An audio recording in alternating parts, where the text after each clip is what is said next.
There comes a time in a person's life when everything just stops making sense. Not the loud, dramatic kind of falling apart, not the kind you see in movies where someone screams into the rain. No, it's quieter than that.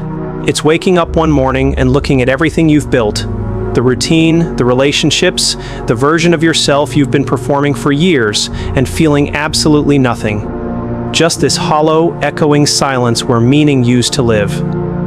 And the world has a word for that feeling. They call it depression. But what if they're wrong? What if what you're experiencing isn't a breakdown, but a breakthrough?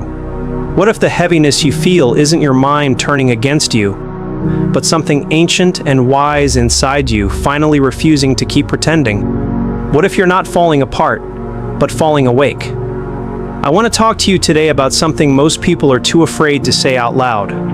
Because I know some of you are carrying something right now that you can't fully explain to the people around you. You look fine on the outside, you function, you show up. But on the inside, there's this persistent feeling, like wearing a costume that no longer fits. Like playing a character in a movie you didn't audition for. Like everyone around you is deeply invested in a game, and you're standing on the edge of the field wondering why none of it feels real anymore. That's not depression, that's awakening. And the two can feel terrifyingly similar. Here's the thing nobody tells you. The spiritual journey doesn't always begin with a meditation cushion and soft music playing in the background. Sometimes it begins with collapse. Sometimes it begins with a Tuesday afternoon where you're sitting in your car at a parking lot and you can't make yourself go inside. Sometimes it begins with the strange sensation that the you everyone thinks they know, the one with the name, the job, the opinions, the backstory, is just a mask. A very convincing mask, but a mask nonetheless. And when that mask starts to slip, the world calls it a crisis. Therapists reach for their prescription pads. Friends tell you to think positive. Family says you just need rest, or a vacation, or to be more grateful. They mean well, they genuinely do. But they're trying to fix something that isn't broken. They're trying to reassemble a version of you that was never really you to begin with. Think about it this way. Imagine you've been asleep your whole life, dreaming the most vivid dream. In the dream, you have a name, a history, fears, ambitions. You know who you are. You know what you want. The dream feels so real, so dense, so textured, that it never once occurs to you to question it. And then one day, without warning, you start to wake up. Now here's the uncomfortable part. In that moment between sleep and waking, everything feels wrong. The dream world starts to dissolve, and the real world hasn't fully come into focus yet. You're in this terrifying in-between space where you've lost your grip on the old reality, but you haven't found your footing in the new one. That space, that disorienting, groundless, aching space, is what most people call depression. But it's not depression. It's the gap between who you were programmed to be and who you actually are. We are born into a world that immediately begins constructing a self for us. Before we can even speak, we're being handed an identity. Your family gives you a name, a role, a set of expectations. Your culture gives you a value system. What to pursue, what to fear, what success looks like, what a good life is supposed to feel like. Your experiences wire your nervous system with beliefs so deep you never even think to examine them. And before you know it, you've spent 20, 30, 40 years living inside a story that someone else wrote. And the ego, that collection of thoughts, memories, and narratives we call it guards that story fiercely. It will do anything to keep the story going. Because the ego's entire existence depends on you believing you are the character in the story. So when the awakening begins, when something deeper inside you starts pushing through, the ego fights back, hard. It floods the system with anxiety, with meaninglessness, with that gray, foggy, can't get out of bed feeling we've labeled as a chemical imbalance, a disorder, a disease. But here's what I want you to hear clearly. The ego calling your awakening a mental illness is like a dam calling a river, a flood. The water isn't wrong. The dam is just afraid. Now, I'm not saying that mental illness isn't real. I'm not saying don't seek support or don't talk to professionals. Please do. Please reach out. Please don't suffer alone. What I am saying is that there's a layer of human experience, a profound, ancient, universally reported layer that modern psychology has very little framework for. The mystics talked about it. The Zen masters talked about it. The Sufi poets talked about it. The Vedantic sages built entire philosophies around it. The dark night of the soul, the dissolution of the false self, the death of the ego. And if you're going through it right now and nobody has told you what it actually is, I want to be the one to tell you. You are not broken, you are becoming. Let me ask you something. Before this feeling came on, before the numbness, the emptiness, the existential fog, what were you chasing? Be honest. What was the story you were living inside? Maybe it was achievement, getting to the next level, the next milestone, the next version of success that would finally make you feel like enough. Maybe it was approval, spending enormous amounts of energy managing how people see you, carefully curating your personality so that everyone around you would love the character you'd created. Maybe it was certainty, trying to control enough variables in your life that you could feel safe, because somewhere early on you learned that the world was not a safe place and you built walls to compensate. Whatever it was, the awakening comes when the strategy stops working. It always does. Every ego structure, no matter how sophisticated, eventually hits its limit. Because it's built on a fundamental misunderstanding, the belief that you are separate from others, separate from life. A lonely, fragile, temporary self in a vast, indifferent universe, trying to accumulate enough love, success, safety, meaning, before the clock runs out. That belief is exhausting. It was always exhausting. But for a long time, it was also motivating.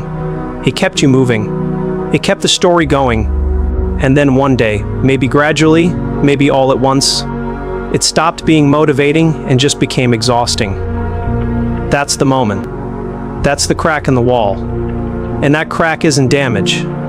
That crack is where the light gets in. Here's a metaphor I want you to sit with. Imagine a caterpillar inside its chrysalis. Now, and this is the part that most people don't know, inside that chrysalis, the caterpillar doesn't just grow wings, it completely dissolves. It literally breaks down into biological soup, a kind of primordial goo with no recognizable structure. If you were somehow able to ask that caterpillar what was happening in the middle of that process, it would have no language for it.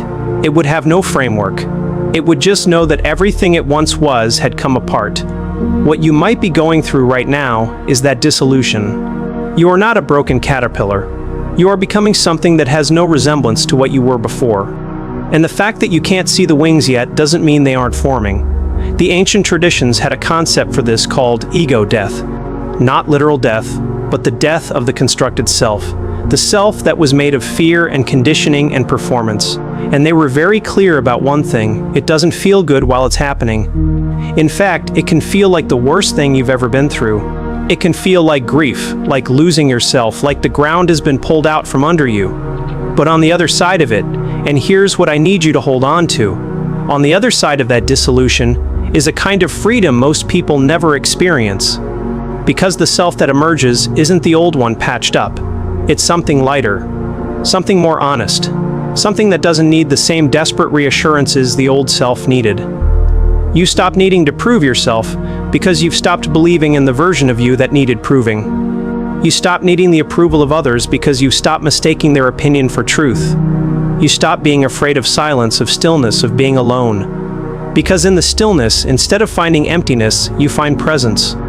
An alive, spacious, unnameable presence that was always there beneath the noise. I want to talk about the loneliness that comes with this too, because that's real, and I don't want to skip over it. When you start waking up, the people around you often don't understand what's happening to you. The things that used to bond you to others, shared ambitions, shared complaints, shared entertainments, start to feel less compelling. Conversations that used to feel normal start to feel hollow. And you can feel like you're drifting away from the world, like you're on the outside of a party you used to love, pressing your face against the glass and wondering why the music doesn't move you anymore. That loneliness is real, and it's one of the hardest parts of this, because the human need for belonging doesn't go away in awakening. If anything, it deepens, but the nature of the belonging you're seeking changes. You're no longer looking to belong to a tribe built around shared performance. You're looking for something rarer, real contact, real recognition, a moment of genuine meeting with another human being who is also brave enough to take off the mask. Those people exist. That kind of connection exists. And ironically, the more you're willing to stop performing, the more capable you become of finding it. Because real intimacy, real love, has never been between two masks. It's always been between two beings willing to be seen. Now let me say something about the darkness specifically, because I know some of you watching this are in it right now. Not the poetic darkness of transformation, the actual, heavy, suffocating darkness where getting through the day is a genuine act of endurance. And I want to speak to that directly. The darkness is part of it. Not all of it, but part of it. And the instinct to fight it, to fix it, to medicate it away as quickly as possible is understandable. But there is also wisdom in learning to be with it rather than constantly trying to escape it. Not passive surrender, active presence. Sitting with the darkness the way you'd sit with a person in pain. Not trying to talk them out of it, not minimizing it, just being there, witnessing. What I've come to understand is that the darkness often carries a message. It's trying to show you something, some belief that needs to be released. Some grief that was never allowed to be felt. Some version of yourself that you've been trying to keep alive long past its expiry date. The darkness is not your enemy, it's a messenger. And the message, most of the time, is something like, this way of living is no longer the truth of who you are. Stop. Be still. Let it all come apart. And trust. Even when there is no logical reason to trust, that something truer is on the other side. I want to give you something practical before I close, because I know that spiritual insight without anything to actually do with it can feel frustrating, like being handed a beautiful map with no indication of where you currently stand. So here it is. When the heaviness comes, don't immediately try to fix it. Sit with it for a few moments first. Ask it what it's trying to say, not in a dramatic way, just quietly. What are you showing me? What needs to be seen? Watch your thoughts without becoming them. This sounds abstract, but it's actually very simple. Notice that you are the one watching the thoughts. The thoughts about how nothing will ever get better, how you're falling behind, how you're not enough. Notice them. And then notice that there is something in you observing those thoughts. That observer, that silent witness, is not depressed. That witness has never been depressed. That witness is what you actually are. And find even one person you can be completely honest with. Not someone you perform for. Someone you can be genuinely, uncomfortably, unedited, honest with. That kind of witness in another human being is one of the most healing forces on earth. You are not falling apart. You are falling awake. The version of you that's disappearing was never really you. It was a costume so well tailored, worn for so long, that you forgot there was a body underneath. And I know losing a costume that felt like skin is terrifying. I know that grief is real. I know that the in-between space is one of the hardest places a human being can occupy. But you made it here. You made it to the moment where the mask started slipping. That's not failure. That's the beginning of the only kind of freedom that actually lasts. Not the freedom to become whatever the world told you to want, but the freedom to finally be what you already are. The world needs people who have been cracked open, who have been to the bottom of themselves and come back with something true. Not people who performed happiness, but people who found something real beneath the performance. That's what's happening to you. And I promise you, even if you can't feel it yet, you are exactly where you need to be.